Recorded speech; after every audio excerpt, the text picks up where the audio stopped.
આજે ગામ બોરવાણી કાયાફળિયા ના પ્રાંગણમાં મહારાજશ્રીના ઘર આપણે આજે સંતો મહંતો ભક્તો મળ્યા. સર્વે ભક્તો સંતો મહંતોનું સ્વાગત થયું. અમારી તમે જે રાહ જોઈ થોડા અમે મોડા આવ્યા એ બદલ ખૂબ ખૂબ અમે થોડી માફી માંગીએ. રસ્તામાં થોડોક જે વરસાદ જેવો હતો એટલે રોકાઈ ગયા હતા. સાહેબે વાત કરી છે. મહારાજજીએ મારા જે ફંક્શન રાખ્યું હતું 4 ભંડારા સંતરામપુર, ત્યારે મારા આવ્યા હતા અમારી સાથે છે. એટલે આખી વાતને આખા આ જે સંદેશને મહારાજે જાણ્યું છે અને તમને વાત કરીએ છીએ.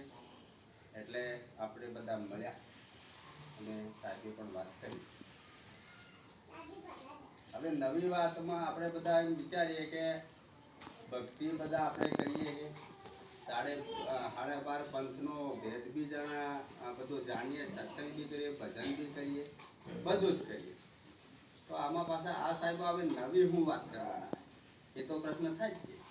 એ બધા કરી રહ્યા એમ કરતા, એટલે એના માટે આપણે ખાસ વાત કરીએ. તો આપણા ભારત દેશની અંદરમાં આપણા ભીલ સમાજે પ્રથમ પગ મૂક્યો.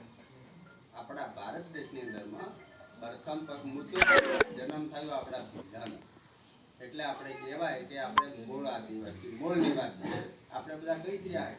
અને ઘણા 9મી ઓગસ્ટનો બી આપણે યુનોવાળાએ બી આપણને જાહેર કર્યું કે ના, જે પ્રથમ આદિવાસી ભીલ છે એ ભીલ જ છે. બીજા બધા આવેલા વાહેના આવેલા, વાહેના આયા પણ ગમે ત્યાં આયા તો એ જ કે એક વસ્તુ છે. ભારતમાં નહીં જન્મ્યા પણ બીજી બાજુ તો જન્મ્યા, એનાથી જન્મ તો થયો જ કે. તો ભારત દેશની અંદરમાં આપણે ભીલ આદિવાસીનો પ્રથમ જન્મ થયો એટલે આપણે મૂળ નિવાસી કહેવાય છે ભારતમાં.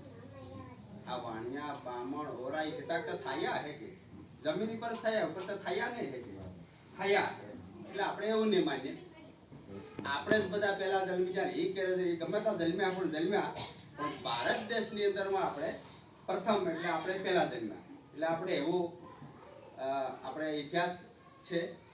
તો ભારત દેશની અંદરમાં જન્મ્યા તો આપણે વંશજ કોણ? તો સાહેબે હમણાં વાત કરી કે ભાઈ શિવ ભગવાન, મહાપાર્વતી. તો આપણે ઋષિ પરંપરા, વાલીઓ ભીલ, પૃથુ વાલીઓ ભીલ. તો ઋષિ પરંપરાથી જે સંતો મહંતો 33 કોટી દેવી દેવતાની અંદરમાં જે ઋષિ પરંપરા છે, એ ઋષિ પરંપરા વાલિયા ભીલના કુળના આપો ગણાજી.